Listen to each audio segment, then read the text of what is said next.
Il a été candidat à l'élection présidentielle. Il a proposé 10 solutions pour sortir le pays de la crise. Mesdames et messieurs, nous recevons aujourd'hui dans Entre les lignes Noël Tchani, Mouadian Vita. Bonjour. Bonjour. Candidat malheureux à la présidentielle. Je ne suis pas du tout malheureux. Bien au contraire, je suis très heureux.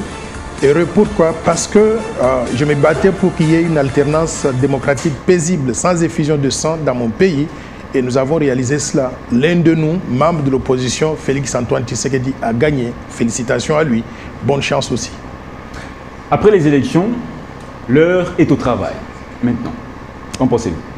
Effectivement, il faut se mettre au travail le plus rapidement possible. C'est pour cela que j'urge le président de la République à mettre en place une équipe complète, non seulement au niveau de la présidence de la République, mais de mettre en place un gouvernement fonctionnel pour qu'on commence à s'adresser aux défis de développement auxquels notre pays est confronté aujourd'hui. Alors, défi de développement économique auquel notre pays est confronté aujourd'hui, vous l'avez dit, vous avez proposé 10 piliers dans votre plan Marshall, même plus. Parlez-nous-en, s'il vous plaît. J'ai proposé au fait un plan Marshall appelé le plan Marshall de Noël Tchani pour la reconstruction et le développement de la RDC qui comporte 15 programmes complémentaires cohérents pour sortir le Congo du sous-développement aujourd'hui, en faire un pays émergent à l'espace de 15 ans, régler les problèmes du chômage, régler le problème donc du manque d'infrastructures de base telles que l'eau, l'électricité, les services de télécommunications, les routes, les autoroutes, construire des aéroports modernes. J'ai proposé donc un programme qui aura comme ambition de pouvoir mettre en place un environnement propice pour le développement du secteur privé pour permettre au peuple congolais de s'enrichir correctement en toute transparence. J'ai proposé un programme qui a pour ambition de pouvoir changer la gouvernance. Comme vous le savez, aujourd'hui, notre pays a beaucoup de ressources. Mais ces ressources n'entrent pas dans le trésor public. On estime d'ailleurs que 85% des revenus des ressources naturelles n'entrent pas dans les caisses de l'État. Conséquence, nous avons un petit budget de 5,9 milliards de dollars. Alors que 85% des ressources naturelles de la RDC. 85% des ressources. 85%. Ce que ça veut dire, c'est quoi? C'est que le budget que nous avons aujourd'hui représente en réalité 15% de ce qu'il devait être. Nous devons avoir honte en tant que Congolais d'avoir une si mauvaise gouvernance. Donc, là où il faut mener la bataille, c'est changer la gouvernance, mettre en place des mécanismes qui permettent de capter toutes ces ressources, tous ces revenus qui sont perdus, les mettre dans le budget de l'État, augmenter ce budget de 5,9 milliards à environ 45 milliards de dollars en moyenne par an, sur une période donc de 15 ans pour financer... Vous parlez du changement de la gouvernance, doit-on changer la gouvernance au plus haut sommet de l'État, où on peut appliquer ce plan Marshall en étant consultant du chef de l'État, par exemple? Non, pour changer la gouvernance, je voudrais dire qu'il ne suffit pas simplement d'être chef de l'État, d'arriver au sommet de l'État. Il faut changer à tous les niveaux, commencer par le chef de l'État, mais aussi les niveaux intermédiaires, jusqu'au plus petit donc des citoyens. Alors maintenant, pour appliquer ce plan, il faut être chef de l'État. Il faut rassembler autour de soi une équipe et avoir un pouvoir de décision. Si je ne suis pas chef de l'État aujourd'hui, j'ai remis ce plan au président qui a été élu. S'il choisit de pouvoir donc le suivre et le mettre en œuvre, je pense que ce sera bien dans l'intérêt du peuple congolais. La faiblesse de l'économie congolaise, c'est qu'elle n'est pas diversifiée. C'est ce qu'on reproche à notre économie. Qu'en pensez-vous? Il y a le manque de diversification qui constitue... Il y a un manque de diversification qui constitue donc un problème sérieux. Mais les problèmes économiques ne sont pas limités simplement à la diversification. Nous avons d'abord besoin d'avoir une vision. Quelle est la vision que nous, en tant que Congolais, nous voulons donc de la République démocratique du Congo? Est-ce que nous voulons continuer à être un pourvoyeur des matières premières, extraire ces matières premières du sous-sol congolais, les envoyer à l'état brut à l'extérieur, comme on l'a fait jusqu'à présent depuis l'indépendance ou même avant l'indépendance? Ou bien nous voudrions transformer ces matières premières en produits semi-finis et produits finis à l'intérieur du Congo, créer des emplois pour les Congolais? Nous devons donc faire cela. Ça fait partie donc de l'un des programmes du plan Marshall que je propose pour le pays. Nous devons aussi construire des infrastructures de base, c'est-à-dire les autoroutes, les chemins de fer, relier toutes les 26 provinces, créer un marché intérieur important pour que les Congolais puissent avoir accès à tous les produits qui sont produits donc localement. Vous avez parlé de la bonne gouvernance aujourd'hui. Est-ce qu'il ne faudrait pas plutôt reformater l'homme congolais pour que nous ayons une gouvernance adéquate? Vous savez, dans le cadre du plan Marshall, l'un des programmes consiste à changer la mentalité des Congolais. Et c'est une priorité des priorités. Vous savez, un pays ne peut pas réussir si la population ne voit pas les choses d'une certaine façon. Ici, nous avons des mentalités négatives. Nous devons être conscients de cela. Une mentalité que nous devons changer si on veut donc se développer. Je voudrais donner 2 ou 3 exemples. Par exemple, il y a une mentalité ici qui consiste à dire « chance et lokopamba ». Ça veut dire que vous pouvez ne pas aller à l'école et vous pouvez devenir tout ce que vous voulez dans votre vie. Non, ça ne marche pas comme ça, messieurs. Sur le plan international, les ressources humaines congolaises doivent être compétitives et doivent se comparer aux autres ressources des Japonais, des Américains, des Africains, ainsi de suite là. Donc, étudier, c'est très important pour la réussite donc, de notre pays. Ensuite, avec l'ancien système de Joseph Kabila, pas de Joseph Kabila, mais l'ancien système dans lequel nous avons vécu, est-ce que ce sera facile de justement d'appliquer la bonne gouvernance? Il faut changer le système carrément. Il faut changer le système et il faut éduquer la population congolaise. Il faut prêcher par l'exemple. Il faut montrer que nous sommes sérieux dans les choix que nous devons faire pour changer donc la mentalité du Congolais, mais changer aussi la façon dont le pays est gouverné. Je voudrais donner un exemple, la mentalité de corruption. Nous devons, en tant que Congolais, nous révolter contre ce système de corruption. J'entends aujourd'hui, par exemple, pour devenir sénateur en République démocratique du Congo, il faut acheter 3 ou 4 députés provinciaux. Acheter. Mais c'est quel genre donc de système ça? Ça veut dire, vous pouvez ne pas avoir quelque chose dans la tête, vous avez de l'argent, vous achetez 3 ou 4 personnes, députés provinciaux, vous devenez sénateur. Mais quand vous arrivez au Sénat, devinez quoi? Vous restez bouche bée, vous restez muet pendant toute la mandature, incapable de pouvoir faire des propositions donc, de loi. Nous devons changer ce système-là.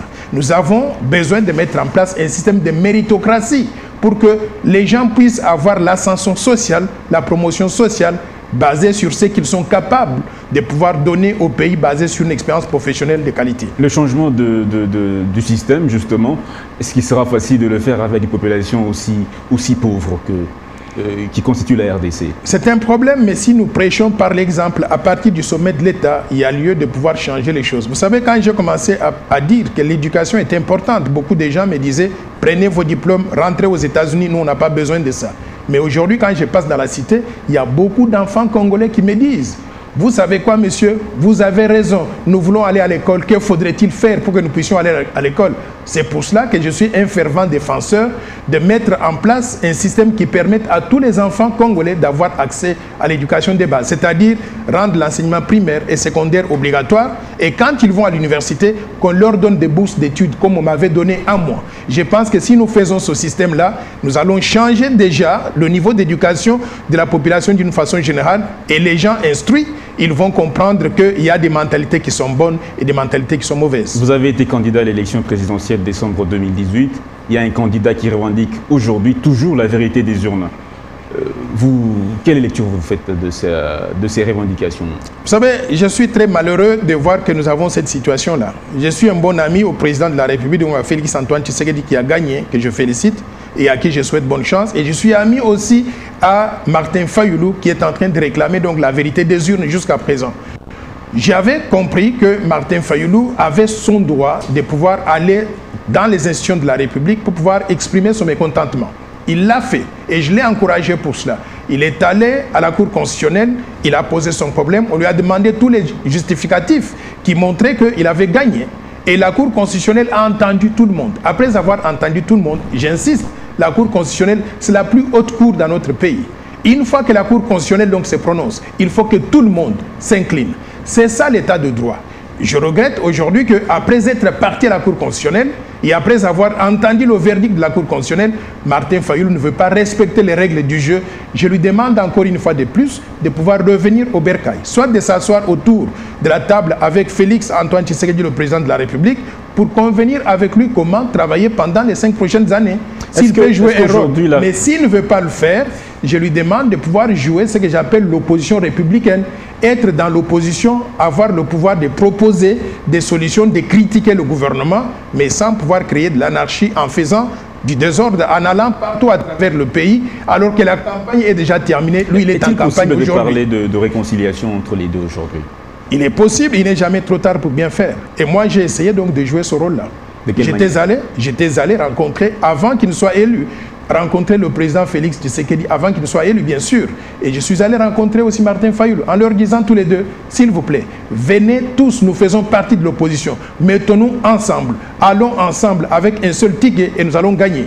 S'il m'avait suivi, on n'aurait pas la situation qu'on a aujourd'hui. Mais même après avoir proclamé les résultats, quand la CENI a proclamé les résultats, je continue à faire ces démarches-là. Je suis allé voir mon ami Faïlou, en lui disant encore une fois de plus, trouvons un modus vivendi. Le dialogue n'est pas rompu. Je continue à faire ces démarches-là. J'espère qu'il va m'entendre, parce que c'est dans l'intérêt du pays et du peuple congolais. Et plutôt Félix Tshisekedi lui a tendu la main, lui a répondu que c'est une main sale. Comment interprétez-vous ça? Quand on est politicien, il faut savoir utiliser des mots qui ne blessent pas. Parce que parfois, quand vous dites des choses comme ça, vous créez un malaise entre vous et vous n'allez jamais vous retrouver encore parce que vous devenez des ennemis jurés. Je voudrais que Martin Fayoulou puisse réfléchir 2 fois à l'utilisation des mots de ce genre-là. Parce que si on regarde les mains de deux, on ne sait jamais dans le passé, peut-être que les mains de Fayoulou n'étaient pas aussi propres qu'il le pense. Donc il ne faut pas que ces choses-là reviennent sur la scène publique parce que ça ne crée pas un bon climat pour arriver à réconcilier les deux. Le président de la République a également plaidé pour l'annulation des sanctions contre certaines personnalités politiques congolaises. Qu'est-ce que cela peut changer? Qu'est-ce que cela apporterait à un président nouvellement élu? Bon, je ne connais pas les motivations que le président de la République a en mettant cela sur la table aujourd'hui et je pense que ce n'est pas une priorité pour le peuple congolais. Parce que ces sanctions ont été mises en place pour des raisons bien spécifiques. Est-ce que ces raisons ont changé fondamentalement? Est-ce que ceux qui étaient accusés des violations massives des droits humains, d'être impliqués dans les massacres donc des citoyens, les fosses communes du Grand Kassai et consorts, est-ce que ces gens se sont repentis? Est-ce que les conditions ont fondamentalement changé aujourd'hui? Lorsque les conditions vont changer, vous savez quoi? Le chef d'État n'aura même pas besoin de demander à l'Union européenne de pouvoir enlever les sanctions. L'Union européenne va agir donc d'elle-même. Donc pour l'instant, je voudrais demander au président de la République de se concentrer peut-être sur l'essentiel, de changer les conditions de vie du peuple congolais, parce que c'est pour cela qu'il a été élu et c'est ça qu'on attend donc de lui. Les sanctions ne doivent pas être la priorité du chef de l'État. Quelle devra finalement être la priorité du chef de l'État? Améliorer les conditions de vie du peuple congolais, établir un climat de paix et de sécurité sur l'ensemble du territoire national pour que plus jamais un Congolais ne soit tué au hasard par les milices ou par la police congolaise ou par n'importe qui. Sécuriser tout le monde, mettre en place un bon environnement pour le développement du secteur privé pour que les entreprises puissent naître, créer des emplois et offrir des opportunités au peuple congolais, construire les infrastructures de base, améliorer la gouvernance et surtout lancer un programme d'industrialisation du pays. Je pense que ces choses-là vont aboutir à améliorer les conditions du peuple congolais, surtout à créer donc du travail et des opportunités pour tout le monde. Et ça ne serait pas plutôt la libération des prisonniers politiques, le retour des exilés politiques, ne doivent pas non plus être les priorités du chef de l'État? Mais si, la libération des prisonniers politiques, c'est une priorité. Parce que beaucoup de nos compatriotes sont dans des prisons pour des raisons qui ne sont pas très claires. Et même s'ils avaient commis quoi que ce soit, il est tout à fait important qu'ils sortent aujourd'hui pour participer à la reconstruction du pays. Donc je voudrais appuyer le point de vue du président de la République. Il faudrait libérer ceux qui doivent être libérés. S'il y a des criminels connus pour avoir commis des crimes, ça, il faudrait que la justice puisse s'en occuper. Mais ceux qui ont été mis en prison pour des raisons politiques, s'il vous plaît, libérez ces gens le plus rapidement possible. Apparemment, le cri de Franck Diongo n'est toujours pas entendu par le chef de l'État. Ça fait un moment qu'il lui a écrit lui demandant de le gracier, la grâce présidentielle, mais ça traîne jusque-là. Est-ce que ça ne va pas plutôt compliquer la situation, les relations entre le président élu et les prisonniers politiques actuels?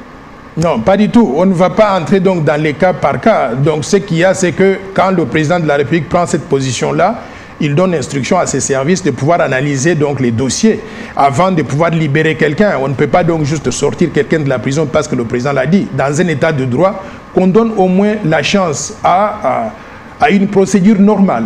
Donc je pense que si Franck Diongo a écrit au président de la République, ce dossier doit être étudié quelque part et il y aura certainement une position qui sera prise. Et quelle lecture faites-vous de cette promesse du chef de l'État où il appelle le Congolais à la réconciliation nationale et au retour des exilés politiques? Vous faites quelle lecture de cet appel à la réconciliation nationale? J'ai fait une très bonne lecture de cela. C'est une très bonne intention pour que le pays puisse avoir la paix, la sérénité de façon durable. Il faudrait que tous les enfants congolais se sentent à l'aise de vivre sur le territoire congolais. Si vous choisissez d'aller à l'étranger, c'est votre choix. Si vous étiez exilé politique par rapport à l'ancien système, par rapport à l'ancien régime, donc vous étiez forcé en quelque sorte de rester à l'extérieur. Aujourd'hui, si on ouvre les portes et on veut accueillir tous les Congolais, je pense que tout le monde devrait saisir cette opportunité pour rentrer au bercail. Certains Congolais de la diaspora pensent que la réconciliation, c'est trop tôt qu'on parle de réconciliation, vu que la tension politique n'est pas encore apaisée. Vous faites quelle lecture également de cette... C'est une erreur de penser que la réconciliation, c'est trop tôt. Il faut se réconcilier le plus rapidement possible. Nous avons besoin de la paix, de la sécurité pour nous concentrer sur les efforts de développement. Je ne vois pas ces Congolais-là qui veulent rester à l'étranger, qui ne veulent pas se réconcilier avec qui Monsieur Félix Antoine Tshisekedi, qui est président de la République, n'est pas la cause donc, de leur présence donc, à l'extérieur du pays. Il vous tend la main en vous disant « revenez chez vous » et vous voulez refuser pour rester à l'extérieur. Ça, c'est votre problème. Moi, je pense que la réconciliation, le temps est arrivé que tout le monde qui se veut congolais, qui veut que le Congo donc, puisse vivre en paix, en sécurité et se développer au profit de tous, on doit saisir cette opportunité pour se réconcilier, aller de l'avant. On a parlé également de l'espace Schengen. Le chef de l'État, justement, en a parlé dans son discours. La réouverture de l'espace Schengen. Vous êtes économiste.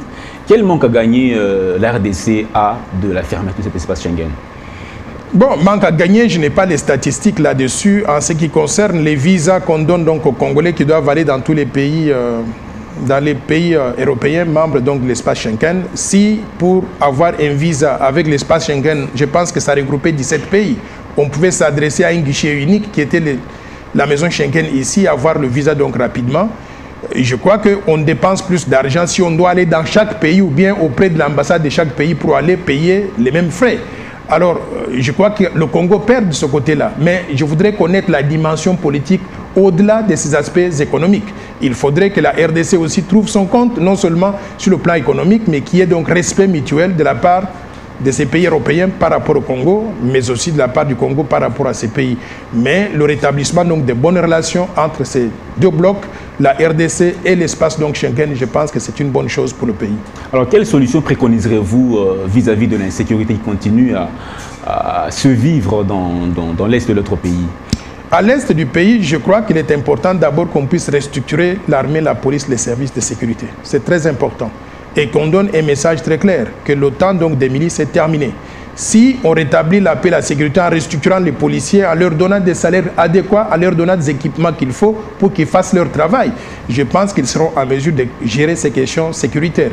Et surtout que le gouvernement actuel ne puisse pas faire ce que le gouvernement ancien sortant faisait, parce qu'il y a des groupes de milices qui étaient soutenus même par le gouvernement. Donc je voudrais que nous puissions mettre fin à cette pratique-là et qu'on soit très strict dans les relations avec les pays voisins. J'ai compris, le chef de l'État voudrait entrer dans la communauté des États d'Afrique de l'Est. Je suis un fervent défenseur de l'intégration régionale et je crois que l'intégration régionale crée des opportunités pour tout le monde. En ayant l'espace économique beaucoup plus élargi, on a un marché beaucoup plus important que si on a simplement à produire un produit en RDC qu'on va vendre par exemple à 92 700 000 Congolais que nous sommes.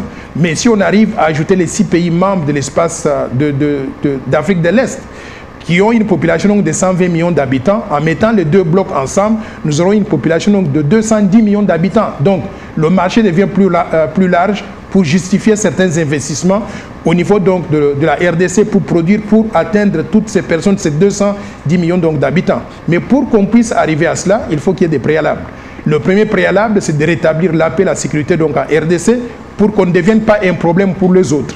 Mais de l'autre côté aussi, c'est de reconnaître que les problèmes que nous avons eu de sécurité en RDC provenaient aussi de certains des pays qui sont d'Afrique de l'Est, notamment qui soutenaient donc des milices sur le territoire congolais, qui envahissaient donc la RDC, qui avaient des velléités donc d'occupation de notre territoire. Il nous faudrait arriver à régler ces problèmes-là, que ces pays qui avaient envahi la RDC arrivent à régler leurs dettes. Je sais par exemple que l'Ouganda a été condamné d'ailleurs, doit à la RDC 10 milliards de dollars. Qu'est-ce que nous faisons de cela? Avant de nous intégrer et qu'on ait un passeport commun qui permette aux Rwandais, aux Ougandais d'entrer sur notre territoire ou aux Congolais d'entrer sur leur territoire librement, il nous faudrait donc régler ces préalables-là pour que nous puissions traiter d'égal à égal. En plus de cela, je voudrais souligner une chose, s'il vous plaît. Je voudrais souligner une chose. Il est important que nous puissions réorganiser l'appareil de production en RDC. Nous produisons quoi aujourd'hui? Nous voudrions transformer nos matières premières en produits semi-finis, produits finis, ou même développer une industrie agroalimentaire complète pour produire localement tout ce dont nous avons besoin pour la consommation. Et ces produits-là, on pourrait exporter l'excédent vers ces pays d'Europe, Il faudrait commencer par quoi exactement? Il faudrait commencer par quoi pour améliorer cette chaîne de production et puis être beaucoup plus compétitif sur le marché international? Quelles sont les priorités dans ce domaine-là, dans ce secteur-là? Oui, moi je pense que la priorité des priorités, c'est de rétablir un climat de paix et de sécurité, de sécuriser les Congolais. Et en plus, maintenant, il y a des choses que nous devons faire. Des choses telles que mettre un bon environnement propice au développement du secteur privé, reformer notre système financier, reformer notre monnaie. Aujourd'hui, les Congolais donc transactent dans une monnaie étrangère, le dollar américain. Nous n'avons pas de contrôle sur la masse monétaire dans notre pays. Il faut créer ces conditions donc, de développement économique harmonieux pour que nous puissions maintenant développer le secteur productif. Et en ce moment-là, les gens peuvent venir investir. On va attirer des investissements privés qui vont entrer dans notre pays. Pourquoi? Parce que nous serons vus comme étant un pays à risque mesuré.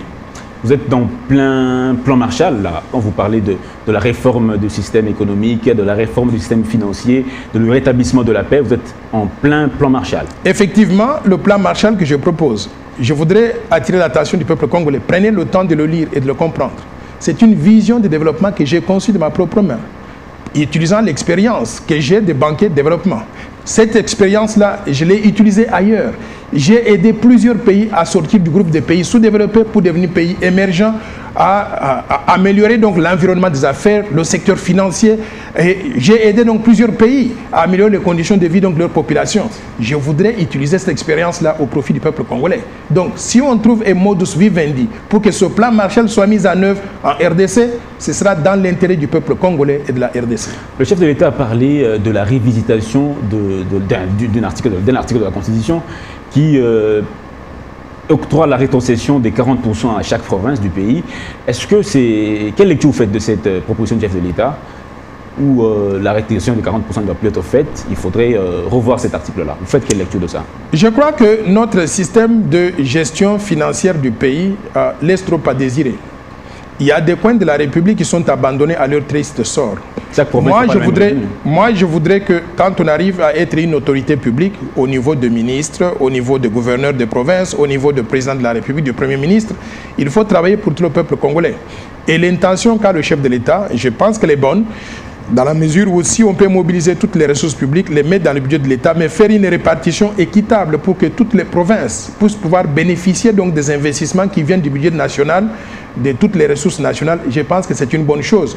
J'ai vu certains premiers ministres, au niveau de la primature, utiliser toute la caisse de l'État pour développer leur propre province. Ça, ce n'est pas bon. Ce n'est pas acceptable. Je souhaite qu'on change ces méthodes-là et si on peut trouver des mécanismes transparents pour que tel pourcentage du budget national soit rapatrié donc à la province qui a généré cela, c'est une bonne chose. Mais dans ces conditions-là, nous devons être très prudents. Pourquoi? Parce qu'il y a des provinces qui n'ont pas beaucoup de ressources par rapport aux autres. Nous devons assurer un développement harmonieux de toutes les provinces de la RDC. Pour cela, on a mis en place ce qu'on appelle la caisse de péréquation.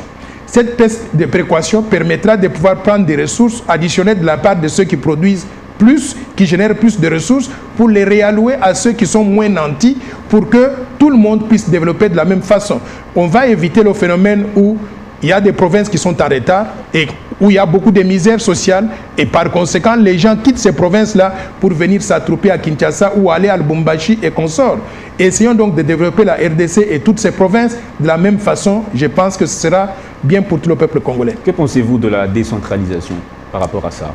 La décentralisation, c'est une bonne chose. C'est une très bonne chose. Pourquoi? Parce que quand on concentre tous les pouvoirs dans les mains du pouvoir central, il faut les moyens. C'est pour cela que je voudrais qu'on lutte sérieusement contre la corruption. Ce Congo a une capacité extraordinaire de mobiliser des ressources.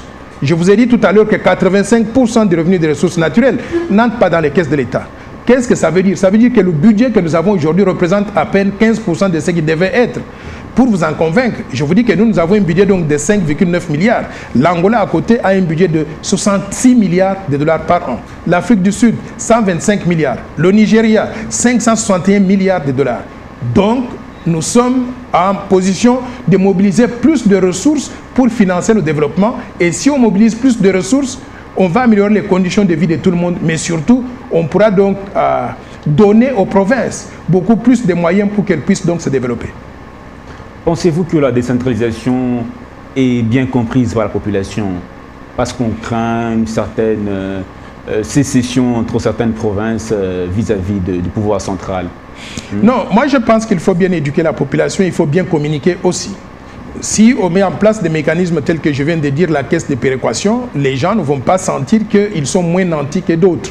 des provinces qui ne génèrent pas suffisamment de revenus, de recettes publiques, pourraient avoir aussi une allocation plus importante des ressources de la part du gouvernement central. Ça leur permettra de financer le développement donc, dans ces coins de la République. Donc il y aura en quelque sorte un équilibre qui va s'établir entre les provinces plus nanties et des provinces moins nanties. Mais pour cela, il faut bien communiquer. Et c'est pour ça que je voudrais aussi attirer l'attention du peuple congolais. Les vérités de tribalisme, il faut qu'on y mette fin. Tous les Congolais sont les mêmes. Tous les Congolais doivent pouvoir jouir des ressources naturelles de la RDC de la même façon. On ne doit pas avoir une portion de la RDC qui avance plus rapidement que d'autres. Nous avons fait cela dans le passé. Regardez les provinces du Kasaï, elles ont été brimées. Conséquence, nous avons tout plein de Wewa à Kinshasa aujourd'hui qui fuient la misère dans le Grand Kasaï pour venir donc à Kinshasa et ça crée un malaise social pour tout le monde. Développons tous les coins de la République de la même façon. Les gens, je ne dis pas qu'ils doivent rester chez eux. Ils peuvent aller partout parce que chez eux, c'est toute la République démocratique du Congo. Mais ils vont y aller, pas par manque d'opportunité, donc dans leur milieu d'origine. Ils vont y aller parce qu'ils veulent aller s'établir dans ce ailleurs. Ce sera votre dernière intervention. On est en plein processus électoral. Il y a élection des gouverneurs qui s'annonce. Le mode de désignation des gouverneurs est indirect. Ça veut dire qu'ils sont élus au deuxième niveau par les députés provinciaux. Est-ce que cela donne la crédibilité, la légitimité aux gouverneurs qui seront élus? Ce sera votre dernière intervention. Je vais vous dire que notre système est très malsain, très mauvais. Lorsqu'on va avec le mode de scrutin indirect, non seulement au niveau donc des gouverneurs des provinces, mais également au niveau des sénateurs, ça donne l'occasion à la corruption. Je sais des individus qui m'ont contacté, moi, pour me dire que nous pouvons mobiliser 4-5 députés provinciaux pour voter pour vous, pour que vous deveniez sénateur. Donc ce n'est plus la meilleure personne qu'on va élire comme sénateur ou bien gouverneur, mais c'est la personne qui a plus d'argent et parfois qui n'a rien dans la tête et qui ne va rien faire pour le peuple donc à la fin de la journée. Je souhaiterais que nous puissions revoir ce système-là pour que nous puissions avoir le système de méritocratie, des gens qui peuvent nous représenter donc valablement, pas des trafiquants qui ont simplement accumulé de l'argent n'importe comment et qui vont utiliser cela pour acheter les consciences. Merci beaucoup, professeur Noël Tiani, d'avoir répondu à notre invitation. C'est à moi de vous remercier. Encore une fois de plus, je voudrais dire merci à Siloé TV qui fait des programmes extraordinaires et qui me donne souvent l'occasion de m'adresser au peuple congolais. Merci. Merci, professeur Noël Tiani. Merci aussi à vous, chers téléspectateurs, de nous avoir suivis. Et prenez rendez-vous pour une autre occasion prochaine avec un nouvel invité pour un nouveau sujet. Pour l'entretemps, je vous dis au revoir.